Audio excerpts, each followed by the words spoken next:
So welcome everybody to our STEM series. This is our first STEM series of the 2021 to 2022 school year. So welcome. Some of you are repeat participants and some of you guys are new faces, and we're so happy to have you here. Because this is our first one, our STEM series kicks off with a bang today. Very excited for our host, who I'll introduce here in just a minute. But just some housekeeping announcements for all of our STEM series sessions that we're going to have. The live session will continue through the hour. Before you leave at the end of the session, make sure you complete the attendance survey to get participation credit for attending today. So that is how I do track attendance, is through that link. If for any reason you're not able to access that link or something goes wrong, please email me so I can make sure and get that to you to count attendance for today's session. We're very happy to have you all here, and we want to make sure that that all of your attendance gets counted for your attendance loyalty points. Secondly, during the event, as I mentioned, you are able to keep your cameras on or off. That is up to you. That is a preference.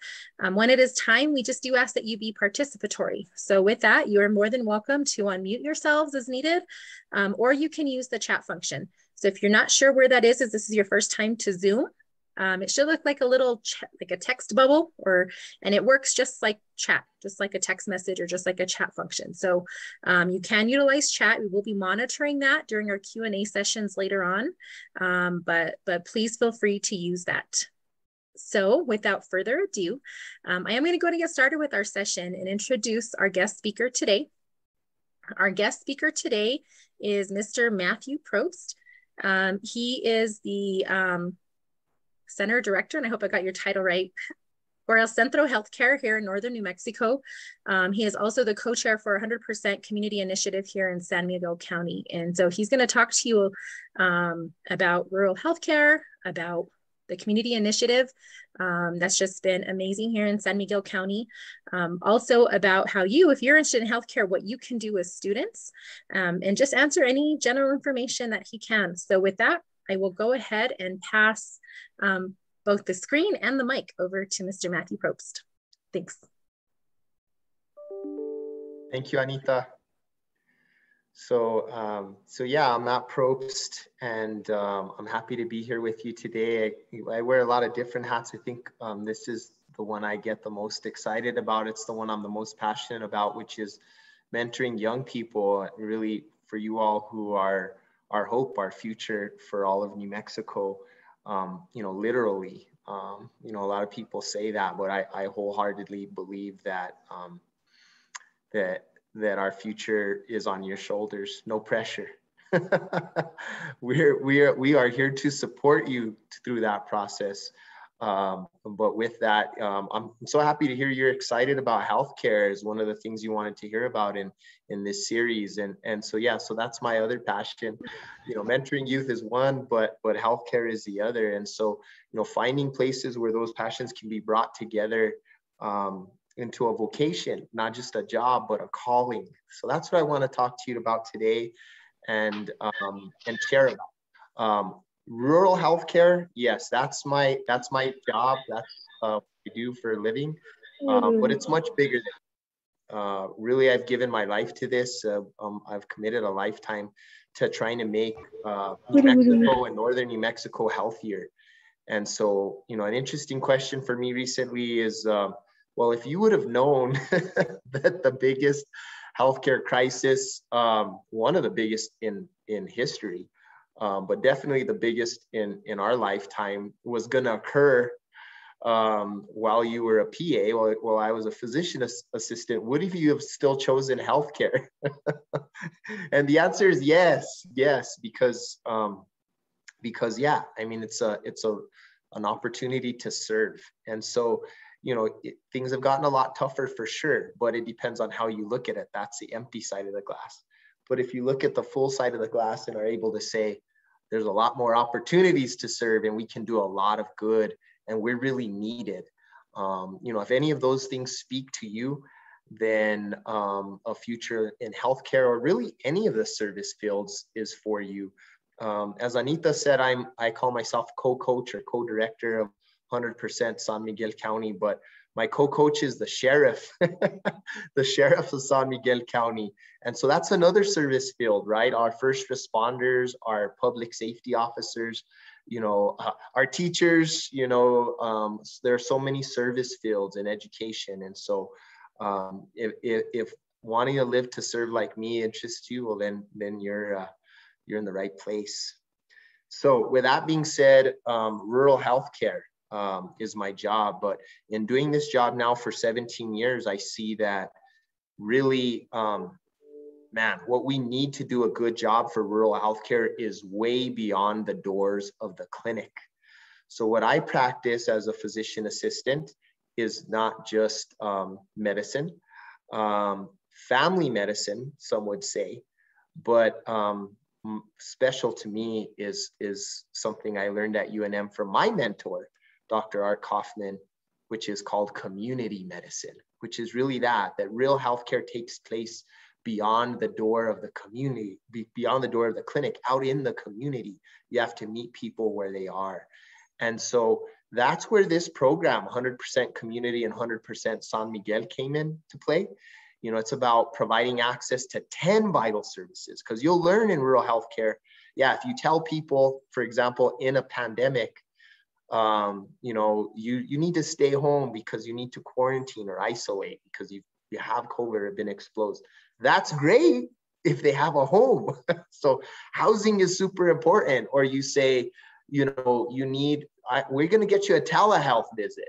Well, that's awesome if you have a phone or even electricity or a computer, much less internet, right? And so having access to 10 vital services is what it's all about. This model in San Miguel County has become quite famous and is being studied nationally and has made it all the way to our president, to President Biden's desk. And so we're going to start it off by just showing you a short video and to give an overview on what 100% is all about. Okay, I'm going to start the video here in a second, and if you don't see it, make sure somebody stop me.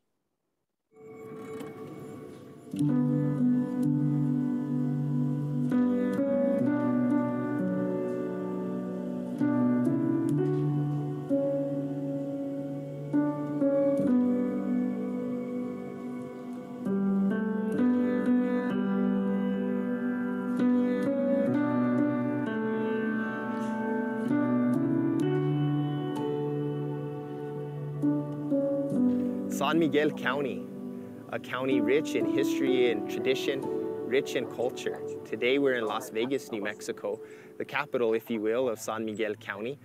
I'm Matthew Probst, Chief Quality Officer and Medical Director of El Centro Family Health and co-coach or co-lead of our 100% San Miguel initiative for providing access to 10 vital services and weaving those services together to provide more comprehensive health care.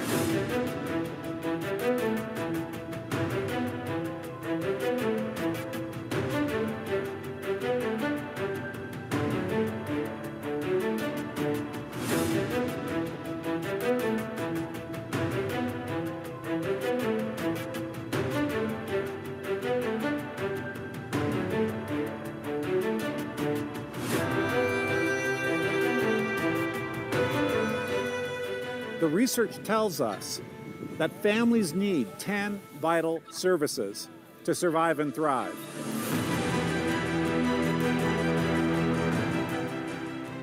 People are already talking about the access to survival and thriving services in ways that I haven't heard before, and I think it's just going to continue to grow, and it's going to be a very exciting future for New Mexico. We started looking at how we could better serve the community as a whole and providing services, not just health services, but food services, transportation services, school-based services, youth services, pretty much everything that you need to survive and thrive. Being in a rural community sometimes makes it challenging for youth and families to be able to have access to care, to be able to have access to those support services that they need to be successful, right, in their education, but also in life in general.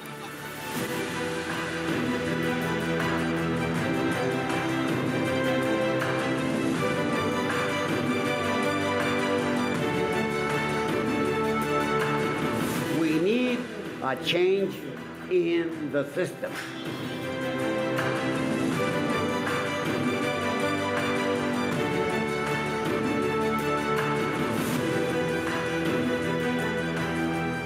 We are often told when we talk about our initiative, well, yes, families do need those services, but why don't you just take on one? Just go into a county and just do one. And what we say is, we're not doing one service because they need 10.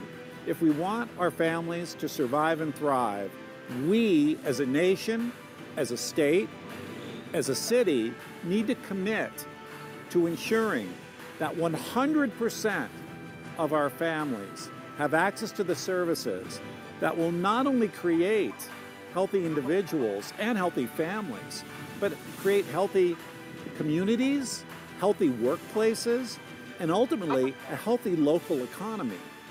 So our work is profound, and we invite you to join us.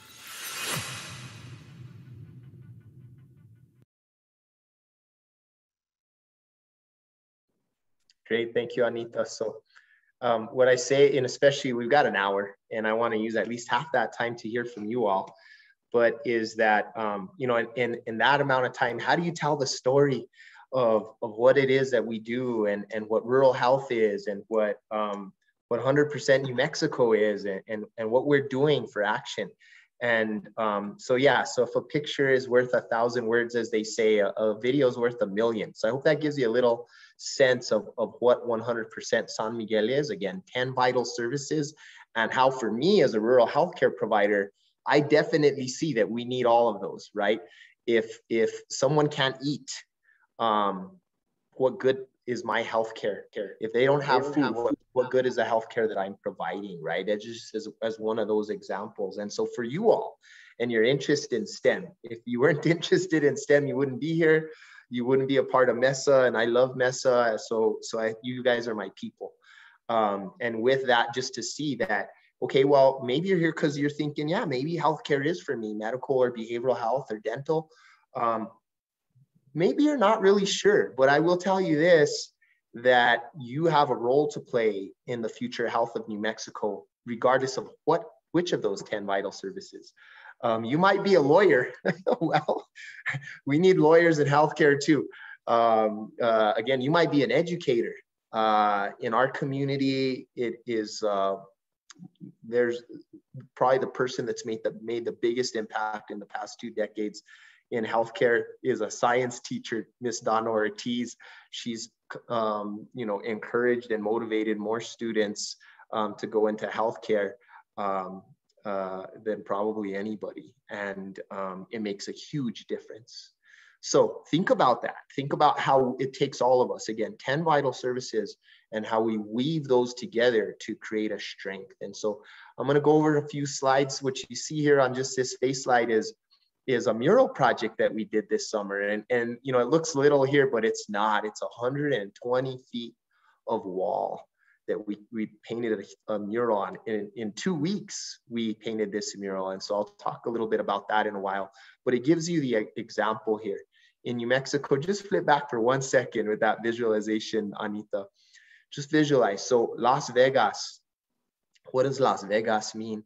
Where we are today, it's for the meadows. It stands for the meadows. And if you can think back to, again, what do people think of when they think of San Miguel County or Las Vegas or even New Mexico? They think about us being underserved, which is a word I do not like. It's hard for me to even say it. It's not in my vocabulary anymore. I want to erase that word. We're not underserved. We're under-resourced, but we serve with everything we have.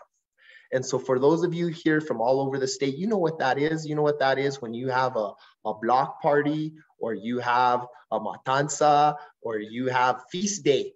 You know, I'm from Powakia. That's where I went to high school. Feast day, where we serve with everything we have, and everyone's welcome, and everyone eats, and there's abundance. So that's what this mural is about, to demonstrate Las Vegas. When the settlers first came here, this is one of the oldest places, you know, in New Mexico, in the Southwest. what they saw when you come here to Las Vegas, they didn't see underserved, under-resourced, a place where there's a lot of poverty and disparity. They saw abundance, just natural abundance. They saw water and food, abundant wildlife, and medicine just grew natural everywhere. Everywhere here, there just grows natural medicine. We've had so much rain this year, and so, you know, the cota and the yerba buena and all of those natural medicines that we have here, they just grow by themselves, right? So the food, the water, the medicine, everything that was needed to thrive is here. So it's a mindset again of how do we say there is abundance here, and how do we use what we have, weave our resources together to create an opportunity for everyone to thrive. And so that's really in what 100% San Miguel is. It's a bunch of doers, from me to the sheriff, to Anita, who's on here today, to our mayor and our county commissioners and educators, superintendents, you know, so many people that come together and say, within our areas of expertise, we're going to put our resources together. We're going to bring doers together that know that area. We're going to collaborate within a service sector, within those 10 service sectors. And then we're going to bring those service sectors together to cross-sector collaborate to create that strength and opportunity in action. Next slide, please. All right, so back to the Summer Youth Project. You said, what does that have to do with healthcare? Has a lot to do with healthcare. You see, it was a 2-week project. 120 feet of wall we painted in 2 weeks, 86 youth participants. Youth peer educators were involved, so young artists that are now mentoring younger artists, and then multi-generational adult mentors like you see here with Dodie, Miss Dodie here, who's in the picture, that brought some of her kids that she mentors along. I'm going to tell you just a little bit about this day and what this day looked like for me. This day was a very sad day for me. The day I took this picture, this day we buried a young person, a woman in her 20s who is a youth mentor to my kids in church, to my 2 older boys in their confirmation classes, who died a victim of domestic violence. And as I left the funeral that day, I was just so overcome with sorrow and grief, and you know, what are we going to do? And what a loss to, for sure, you know, the family and the community, but to all the young people that looked up to this young person, but most of all to her daughter, her young daughter. And I'm thinking to myself, what's she going to do without her amazing mom? And we got to do the best we can for her. And I drove up to the mural project and I took this picture of this young girl who just 5-6 years before had lost her mom tragically, too young, too soon. And her smile was just, she stopped smiling a little when I took the picture, but her smile under her mask, her eyes were smiling. And I said, can you take down your mask so I could take a picture? And I thought, man, this is what it takes. And this is what we're going to do for that daughter who lost her mom too early, because as a community, we can provide opportunity, and together she can have an opportunity to thrive. So it's more than a mural. It's hope, and it's giving a lot of opportunity. And yeah, while people are there, we teach about culture and tradition, and we had a field trip to a healing garden. We have a healing garden very close to this school, which is West Las Vegas, where this mural is painted. And my curandera, my healthcare worker, Ana Maria Armijo, let us go to her little garden and get to see, you know, bees and the plants and the students in the Health Career Academy. I'll talk about that in a while. They chose the plants that they felt, you know, an affinity towards, the medicine they felt an affinity towards, and painted those plants, that medicine on the mural wall. We give free lunches, so we give free food, and we have a future where we're thinking we're going to be giving farm to table food. So there'll be more about that in a slide to come. Next slide, please. So yeah, community giveaways, we give away hope. You hear a lot, and you know, you guys are going to have an opportunity, I believe, to watch a documentary that I'm in, called The Providers Documentary, which is a famous documentary now that really tells the story of rural healthcare in America, that was shot right here in northern New Mexico. mainly in Las Vegas, but in Española as well. And tells our story of rural healthcare, but for all of America. In that documentary, I always feared when it was being filmed that people would feel like sorry for us. And I'm not asking for handouts. We're not asking for handouts. We need resources. I said that very clearly earlier. And the most precious resource we have is you all, our educated youth. We need to have opportunity for you to stay home and stay here and raise your families here. But we need a lot of resources, starting with you all. That being said, we're not asking for handouts. So when people, the very first time there was the world premiere film in front of, I think there was 4,000 people there. And I had no idea how they would respond. This was in Durham, North Carolina for a film festival. And it was a standing ovation. The lights went on and I turned around. I was in the very front there for a Q&A session, and everyone was crying and clapping and crying and standing ovation. And so we went up on, I was crying too.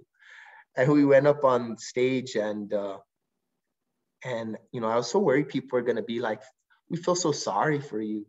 But the truth is, we need resources and we want people's attention, but the film tells the story, the true story, which is we're amazing. We're amazing. And so, we need resources. And I want people to ask, what can we do to help? Because you're so amazing, not because we feel sorry for you, because you're so amazing. And wow, how much you've done with so little. And imagine if you had real resources, what you can do. And that's why we're being studied now nationally, to be said, wow, if they can do this, what if we could force replicate this? What if this could be magnified in a solution beyond just rural northern New Mexico? So it's a neat thing. And so that's what we give away at our giveaways. What I want to give away is not freebies. There's a lot of political stuff in this country right now about people saying you need to stop giving handouts. And again, I'm not asking for handouts. I'm saying let's not just give away a fish, for example, of food, but if you teach somebody how to fish, right? Now you've really, unless you want to give them a fish every day, 3 times a day for 7 days a week for the rest of their life, teach them how to fish instead, and maybe they'll teach people how to fish, and now you're on to something. So that's the idea. Yes, books, a lot to do with literacy, so art supplies, food vouchers for local restaurants, even plants. We give away plants. And so, man, how neat if you can learn how to plant a chile plant and then grow your own food. So back to those starters plants. Next slide, please. What we're really giving away is hope, though. And again, what's open for you out there? I gave this presentation right here to our legislative education committee last week. And presenting with me was Dr. Mastaro, our Chief Medical Officer for the New Mexico Department of Health. And he put up data that is sad, that is truthful, but it's sad that too much today, particularly in New Mexico, but across the country, and especially in areas that have high social vulnerability indexes, meaning that they don't have a lot of opportunity there. So that makes them more socially vulnerable, that people just don't think that they have opportunity, especially young people. Young people don't think that even college is for them, much less a career in healthcare or to be a pilot, like now my son's thinking about being, as he was here for this day as the Care Flight. He was part of Health Career Academy, Summer Health Career Academy, and Care Flight came for First Responders Day. And all of a sudden his passion changed from thinking, oh, well, maybe I want to be like a psychologist, to now saying, well, maybe I want to be a pilot. That's really exciting to me now. And, he's thinking, well, yeah, maybe I can make it to Naval Academy or Air Force Academy, one of the service academies. So, not every child thinks that way. And particularly with what 100% Community started with is to end another epidemic, not COVID, but childhood trauma. It's an epidemic. And when you experience trauma as a young person, there's something called ACEs, something we'd have to study another day. That's a lesson all in and of itself, but adverse childhood experiences. And in New Mexico, the average for us of experiencing childhood trauma and those, it's a score out of 10. How many ACEs do you have, adverse childhood experiences? The average is like 3 to 4 for us. For me, I have 9 out of 10 ACEs. So when you learn about what adverse childhood experiences are and think of what those 10 things are, for me, it's really saying, well, which one doesn't he have, you know? And when you experience those things, you lose hope and your world gets smaller. So a big part of what we're trying to do with 100% San Miguel and 100% New Mexico is to say, that's the truth of what people are thinking today. But the real truth is that each and every one of you on here and your peers in your communities that maybe aren't here are powerful beyond measure. There's so much you can do. I was a national PA of the year in 2019, I think it was, you know, for the whole country, first ever out of ever from New Mexico. That's a kid, just a northern New Mexico boy with 9 out of 10 ACEs, you know. But it was it was mentors that said, you can do whatever you want to do, and we're going to support you in getting there. And so we want to provide that to everyone. And so job training. So, you know, yeah, so we have Summer Health Career Academy as part of what we do. We've got a youth center that we just opened, back to the mural. We have this Summer Health Career Academy. These are programs that are out of the Office of Diversity, Equity, and Inclusion at UNM. And this Summer Health Career Academy, it's part of something called HCOP, Health Career Opportunity Program. It's a federally funded program in New Mexico, so it's not just in Las Vegas. I presented to Farmington, Santa Fe Indian School, Albuquerque. I think there's a couple of other ones. And so these are programs that we hope to bring all over across New Mexico to every school, so that you all would have an opportunity to participate. So these are things we do in the summer, and you get college credits while you're doing it. You get a stipend, you get paid $1,000 to like get some college credits and learn about health career opportunities, and you get a chance to serve yourself. So Semillas de Salud is a program I founded. There are other programs out of UNM. I mentioned Dream Makers earlier. That's a program that happens during the school year. There's even an earlier one. I think it's called Dream Weavers or Catchers, one of those dreamers, for middle school age kids. We don't have that in Las Vegas yet, but we have the high school version at both East and West schools here, 2 school districts in Las Vegas. Dream Makers for high school kids, where during school you can participate in this kind of clubs activity. And with that activity, you get a lot of experiences. And more, what Dream Makers has become here in Las Vegas is something that I started called Semillas de Salud, Seeds of Health, which was health career clubs in places that we didn't have the UNM sponsored clubs. So you might not have that in your community, and you might say, oh, shucks, we don't have that here. Well, I didn't say, shucks, we don't have that here. I said, well, we'll just make our own then. And I'll work with the people at UNM to collaborate. And out of that, we learned a lot of things from them. But what we were able to teach Dream Makers is that don't just go and learn about health careers. Get to work, man. Get to work. And let's put you to work to become peer health educators. So we have peer health education curriculum, everything from COVID safety now is the newest one, to the very first one we had was on healthy relationships and reproductive health. Everything from that in the middle to suicide prevention is a big one recently, substance misuse prevention, and that's been a big one recently as well. So young people, cardiovascular health, you know, people like you that become peer health educators, get some expertise and training in an area, and then are able to educate their peers and link their peers to services. So that's how that works. And you know, again, I don't want to just stop at, you know, oh, it's become a doctor or a PA or a nurse practitioner or a nurse. Healthcare is big. You know, everything, like I said earlier, you need lawyers in healthcare, first responders, you know, that's huge. That's definitely a part of healthcare and something we've learned in the pandemic. And even things like HIT, health information technology. What about engineering? You know, my oldest son, Isaiah, who also went through this program, he's at New Mexico Tech now. And, you know, he's doing mechanical engineering right now, or thinking that's where he's going to go. But, you know, there's There's engineering for healthcare too. What about like prosthetic design? Those types of things. So all these different fields that can be open, and we want to have opportunities for job training. Next slide, please. Okay, so Grace.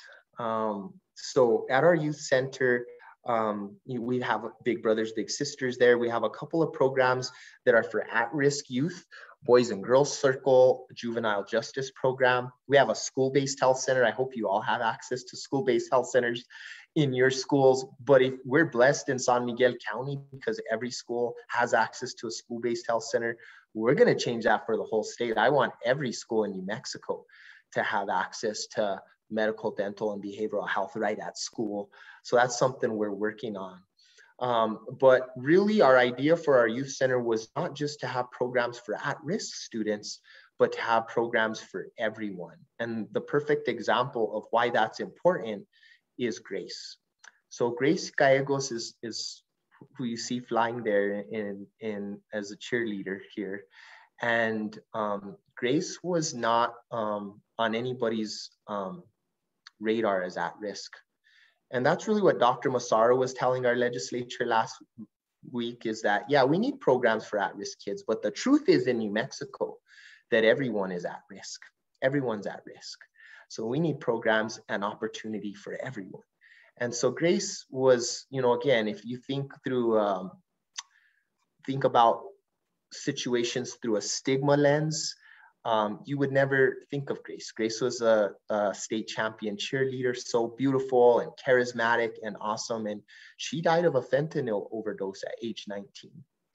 And again, she wasn't on my radar as the provider in the clinic, on her teacher's radar, but nonetheless, she died.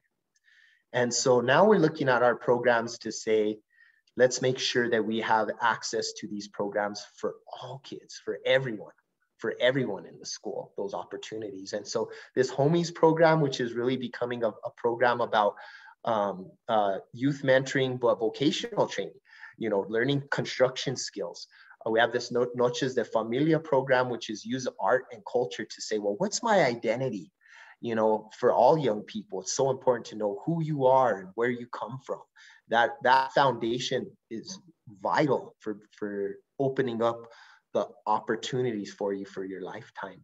And then, as I mentioned earlier, these ideas of having farm to table after school meals and agriculture, then now you've got back to STEM. What a great place to learn than in a garden, right? To be able to learn in a hoop house or in a greenhouse, all those basic properties in chemistry and what NPK means, and, all of those things that, whether you end up going into agriculture or that foundation is created for your future healthcare career, that those are really important lessons. And if nothing else, you learn how to grow vegetables at home, good, nutritious vegetables, and train your taste buds what a tomato really tastes like. So you say, oh, I love tomatoes, versus if you grew up eating them from Walmart, they tasted like cardboard, you don't like tomatoes. But those taste buds are trainable at a young age, and to learn, the value of good food, good nutritious food. So that's what we're really creating now, opportunity for everyone.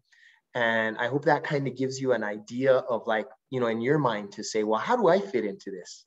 What could I do to be involved? And again, these are not programs that necessarily all existed. If you have them, awesome. If you don't have them in your community, thinking about, well, what are those starting building blocks for that program? And I wonder if I could get something going here where I live. So with that being said, that's where all of this started, and where it is today is somewhere beautiful. And so we want to end with another video to inspire you all. And so Anita, I think we're ready for the second short video.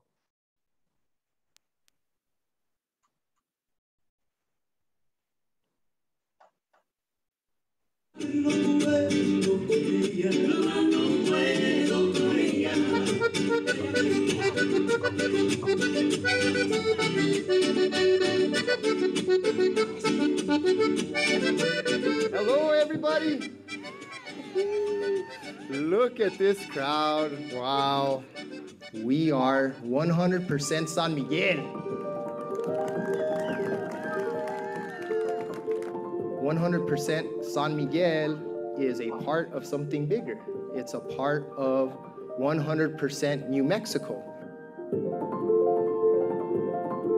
We have from every sector united with one vision and one purpose, and that is to provide our youth opportunity to end childhood trauma, to end it for everyone, not for 10 or 20 or 40 or 60%, for 100% access to vital services for everyone. Medical and dental care, behavioral health care, food, housing, transportation, youth mentoring, community schools, job training, early childhood services, and parent supports. And so when we do that, each of us within those areas, working together to weave our resources together within those 10 areas, and then we come together in those sectors and we weave together, we create a strength, a safety net for our community.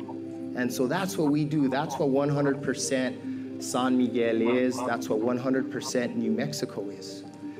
And everyone is a part of that.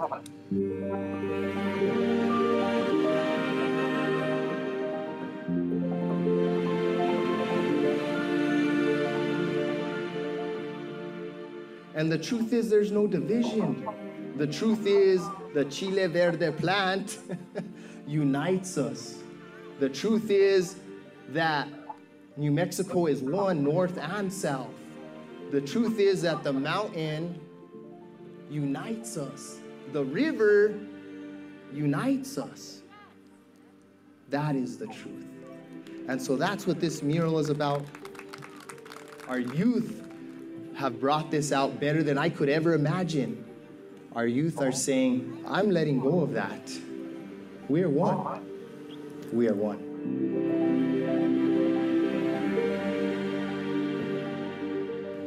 The bravery of you all to do this and to keep this memory of everything Grace was alive. And she is still flying. She is still flying here today. Oh, thank you all.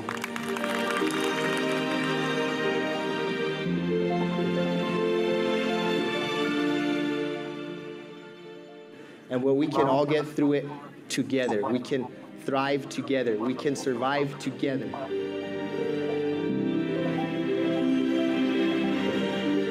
The power of art and culture to bring people together is more powerful than almost anything else. We can see people celebrating and happy, seeing neighbors and friends that they haven't seen in a long time, and this kind of project is really just a catalyst for other projects to bring together 100% community. People dancing and celebrating and listening to music from our culture, from our heritage, is just a great way to display the power of community and just creates this hunger for more in the community. And I think we're going to see a lot more of events like this happening in the future. This is what the 100% Mural Project is all about.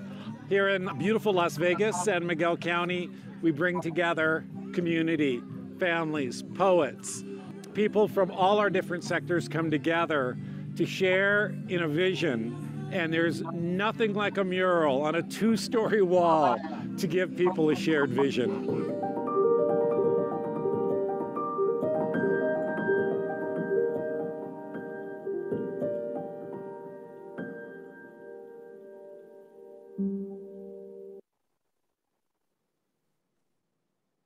All right, thank you, Anita. As usual, I talk too much. So I was hoping we'd have about half an hour left for questions, but it's open if anybody has any. And before we open up the floor, I know you talked a little bit about the summer program, but just maybe even, you know, for all of our students that are on the line today that are maybe thinking about a career and maybe the more traditional path of, you know, healthcare, particularly some of the programs you've worked with. You mentioned the UNM program, the diversity programs in the office that offers all these great things. What maybe suggestions are for students as far as, you know, maybe classes that they can start taking in school? And, you know, maybe if they're looking towards getting into a medical program, for instance, the UNM BAMD program, maybe what steps they can take if they want to, for them to go that route to stay in New Mexico and practice medicine here in New Mexico. Yeah, so if there is a Health Career Academy or a Dreammakers program at your school, definitely get involved in those. And if there isn't, let's start working on that, and what you can do to be a part of that. I think is back to the point, is because in healthcare, just in life in general, saying, well, I don't have that opportunity here. Well, what are we going to do about that? So I think that's an important part. I think there's a lot from that. I just helped and I just finished writing a letter of recommendation this weekend for a young person from our community that was in Health Career Academy. And, one of the biggest things there is to say, well, are you part of solutions? What action are you doing? And so if you're looking at going into BAMD, it's a very rigorous program. And I will say, you don't have to get into BAMD to become a physician in New Mexico. Let me be honest, because there's just, I want a lot more physicians and a lot more of you all to become physicians than the spots that BAMD can provide right now. It's a very rigorous program though. And so the earlier on that you can be living a life of service, be involved in community service, be involved in programs that are going on in your community, whatever it is that you're connected to, be involved in things like MESA, extracurricular activities. Make sure you're getting good grades too, all of those things, the better. And then within that, I think, again, specifically within healthcare, if you have the opportunity to shadow, that's really hard, especially in COVID, and learn more about the health profession. But, what we do through peer health education, you're getting those, UNM counts those experiences that you're doing the same as shadowing, being exposed to the healthcare community, to the healthcare world. This young person, really his first exposure, I remember him as a little boy. And he has no one in his family that's licensed in healthcare. Let me start by that. And he comes from the valley. He comes from out in Villanueva. It's a place there's not a lot of opportunity. But as a little kid, his aunt is our clinic coordinator, and I remember him just being like around the clinic, as a little kid. And then at like age 12, starting to have an interest in saying, I think I want to go into healthcare. So, man, what he's done since that point that he said, I think I want to do that, everything from growing sweet peas at the farm, because his grandpa's, on the second gave him some land to grow sweet peas and make a little bit of money every year selling sweet peas, to, what he's doing right now and taking some class at Brown University, like a pre-med class, online. Everything along that way is what it takes to get there. And then I also want to be clear that, yes, we need more physicians, but there's a report I'd like to share, and Anita has it. Maybe she can even email it. We won't have a lot of time to talk about it today, but there are so many health professions. You might be a PA like me. You might be, and it would be the Healthcare Workforce Committee report, Anita. But yeah, so you might be a PA like me. You might be a nurse practitioner, a nurse, an EMT.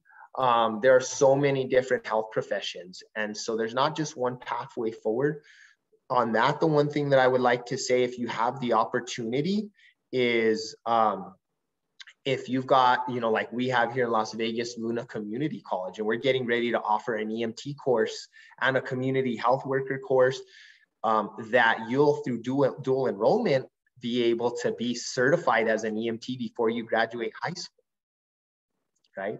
Those are things to look at. So look at your community colleges, look at the colleges in your area and see, well, what classes could I take?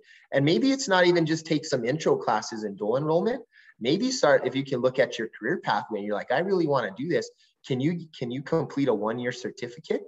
And then if you're like me and you're going to have to work when you're in college, better to be working as an EMT or a medical assistant or a community health worker than having to do work study or flip burgers at McDonald's or something, right? So you'll already be gaining that experience, which means a lot on your applications.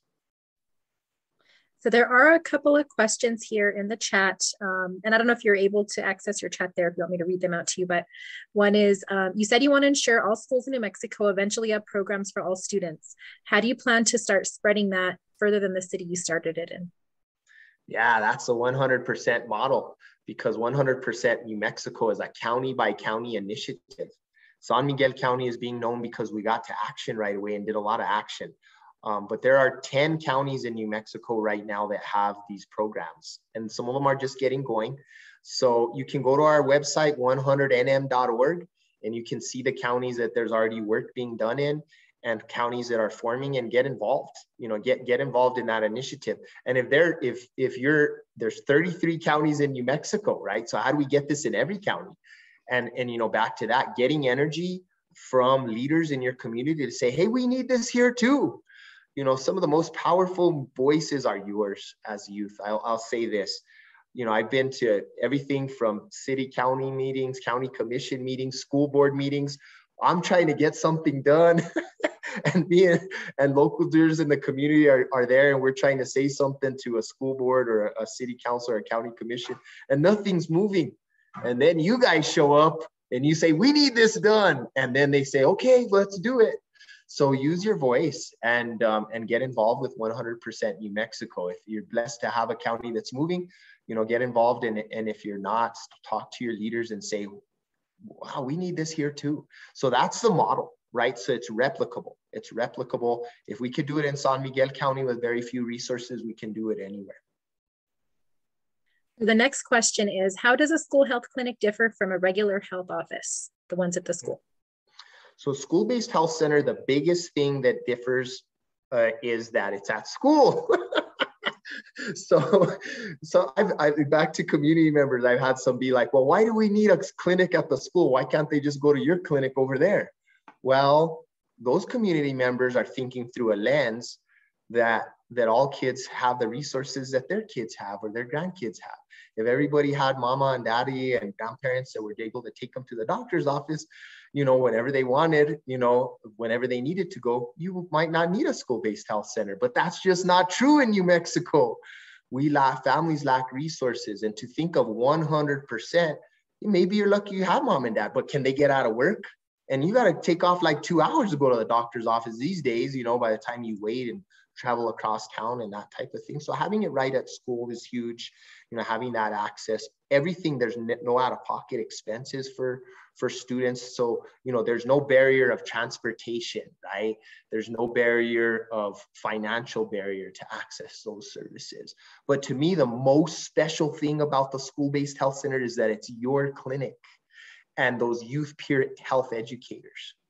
That's the most special thing about a school-based health center, that they are the linkage of care to the clinic. And another question is, how did you know that you wanted to pursue a career in healthcare? And what do you like about being a healthcare professional? Whew, that's a long story, man, because I started out, thinking I wanted to be an architect. And my first degree was fine art. I was an artist. I was a muralist. After I realized I want to be an architect, because I just wanted to be creative and not do the business side of it. And then, it's a long story. That would take all the time to tell. But I'll tell you this much about that story. I wasn't 12 years old like Samuel and knew I wanted to be in healthcare. That wasn't me. So if you're like 16 or 17 and you don't know what you're gonna do yet, that's okay. Neither did I.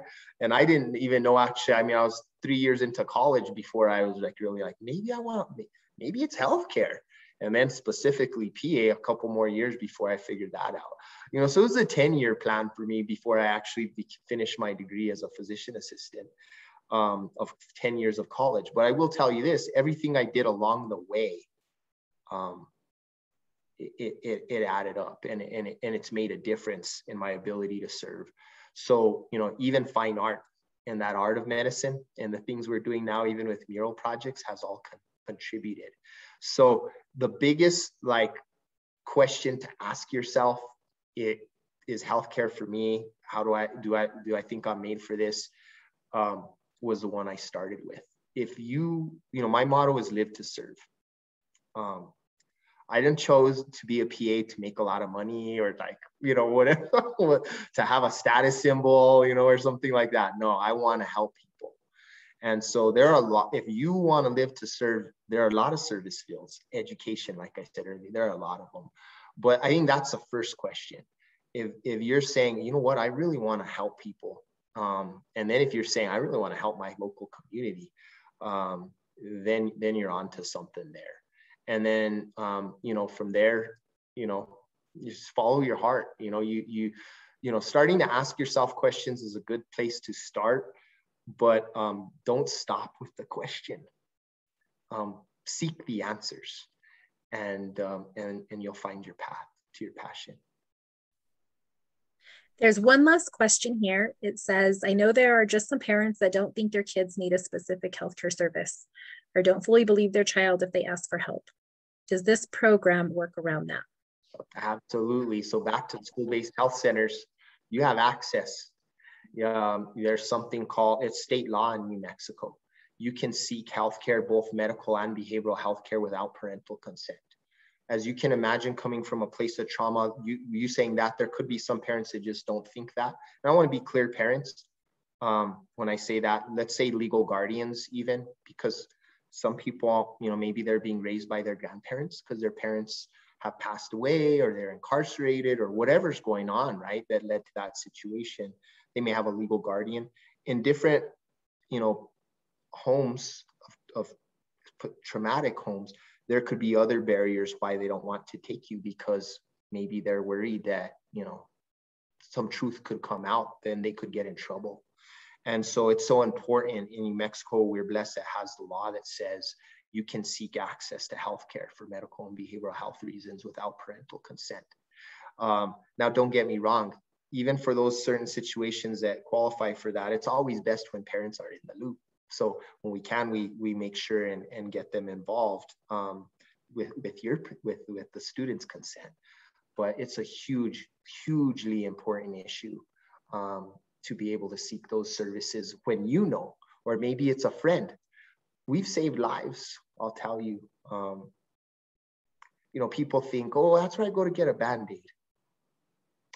We've saved lives. I'll just tell one story since it's the last question, or maybe there's some other ones that come up, but I love stories. So, you know, I had that question, why do we need a school-based health center here, from an administration that was getting ready to like close a school-based health center they had. And, you know, we had a clinic at a middle school, and we were just doing tours and bringing those middle school students through and saying, here's all the services that are provided here.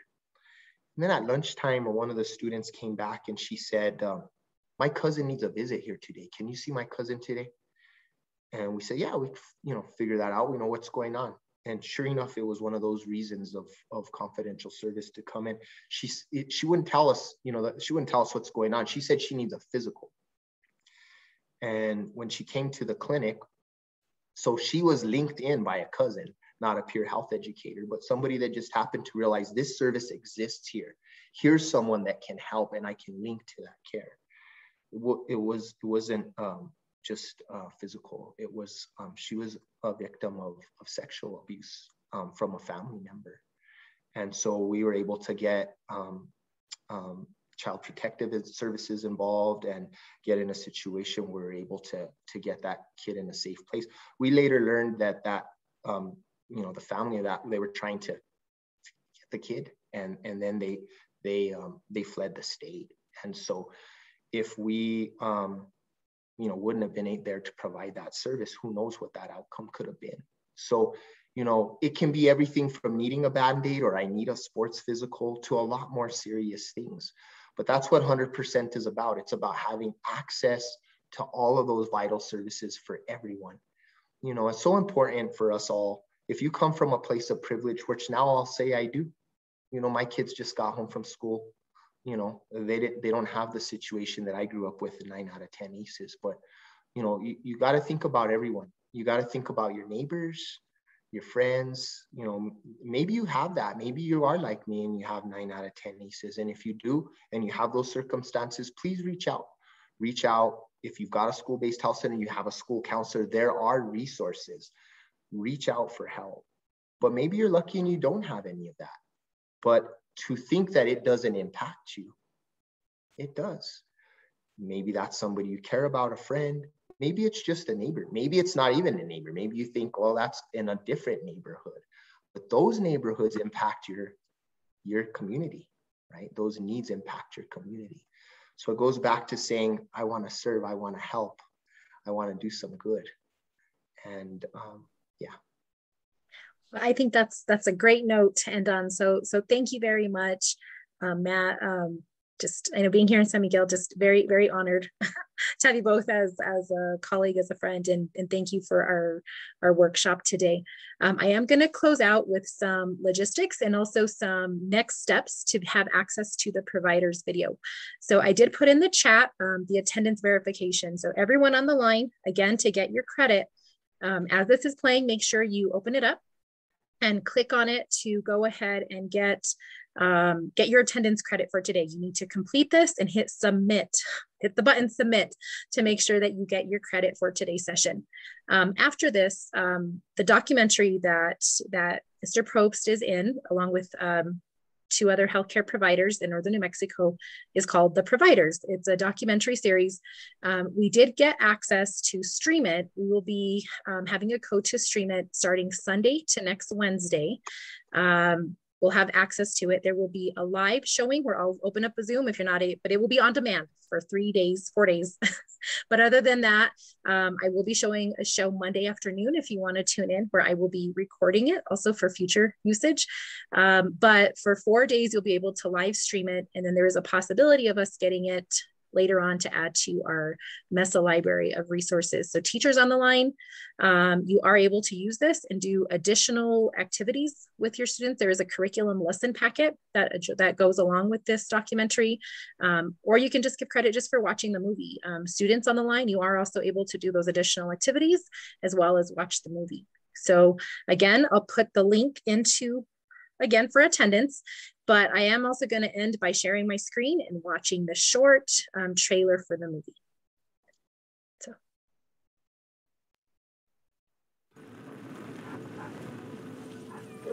You're torn up inside pretty good, all along your stomach. I don't want my kids to bury me.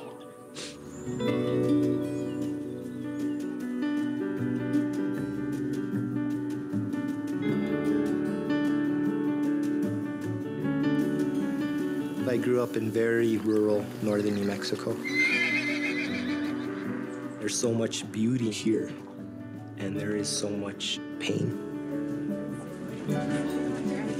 We are on the brink of a crisis. Does he have a name yet? Most years, Espanola is in the top 5 in the nation for heroin overdoses. The pills or whatever else, I mean, it's always there in the back of my mind. Okay.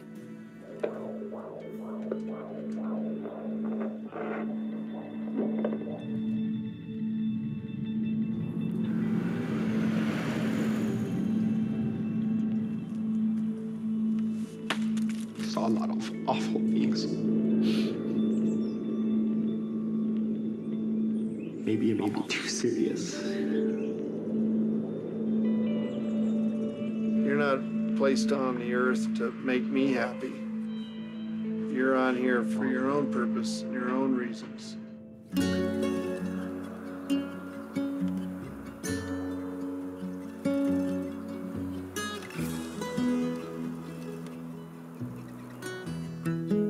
The job is about walking alongside patients, helping them find the door. You better say that. Right, you better.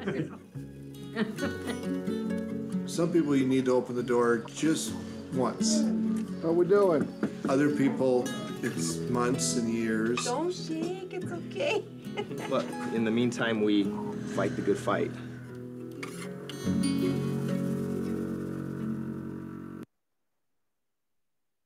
So that is a trailer for the film that we will all have access to here starting since this Sunday. On our website where you guys registered, this is our digital learning page.